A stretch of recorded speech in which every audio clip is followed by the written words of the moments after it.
Look at this map of the United States. A single sound in one location is inherently limited by geography. Now zoom out. 330 million people spread across 6 time zones. Getting a physical signal to reach everyone at once is a massive logistical puzzle. On July 4, 2026, the nation observes its semi-quincentennial, the 250th anniversary of the United States. Planning a unified celebration for that many people on an exact date is difficult. Right now, preparations are highly localized. Towns in Connecticut, for example, are organizing everything from parades in Groton to massive community potlucks in Hartford. Those local events build community, but by themselves, they don't produce a single shared moment experienced simultaneously by the entire country. To understand why a shared moment matters, look at the founding document. The date is locked in, July 4, 1776. Further down, it addresses the representatives of the United States, binding 13 distinct colonies into one unified voice. To honor the ambition of that document, the country needs an experiment that matches its scale, a way to synchronize millions of separate voices into one chorus.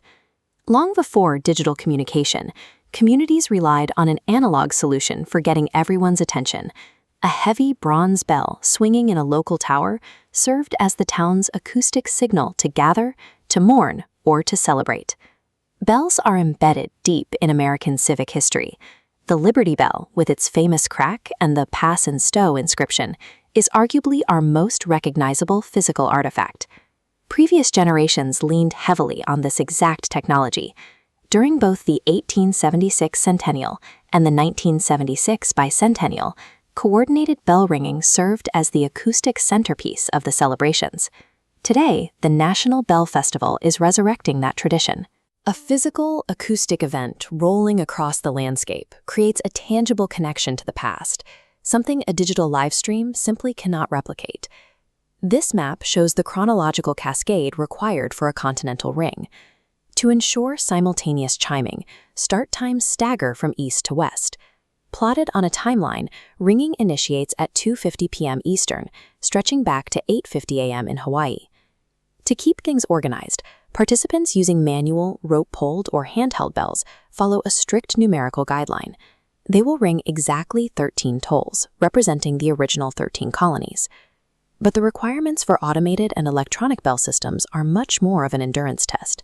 For these electronic systems, the target is exactly 250 tolls, one for each year of the nation's history.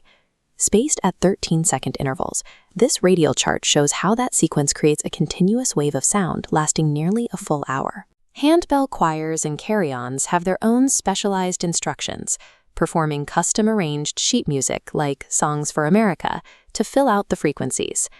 By imposing these strict logistical parameters and mathematical rules, what could easily be a chaotic cacophony becomes a highly structured, synchronized performance. State-level America 250 commissions have adopted core themes for the anniversary, focusing heavily on telling inclusive stories and working for the common good. The physics of massed bell ringing perfectly illustrates this idea.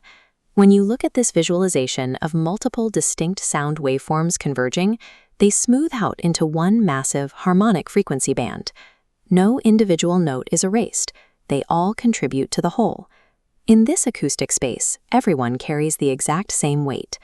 The chime of a tiny brass bell on a front porch mixes with the sound of a multi-million-dollar cathedral carry-on, and you can't have the full chord without both.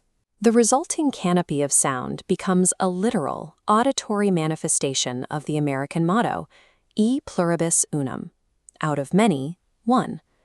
So where do you fit into the mechanics of July 4th, 2026? You don't need municipal backing, a historic clock tower, or any specialized musical equipment to participate in this experiment. If you don't own a physical instrument, there is a modern contingency plan. A free mobile app will allow your smartphone to broadcast the acoustic profile of a tower bell. The instructions are simple. Mark your calendar for the exact time in your zone, open your windows, and add your frequency to the national chord. A successful 250th anniversary doesn't rely on grand monuments or politicians giving speeches. It relies on the active, synchronized participation of everyday citizens deciding to make some noise.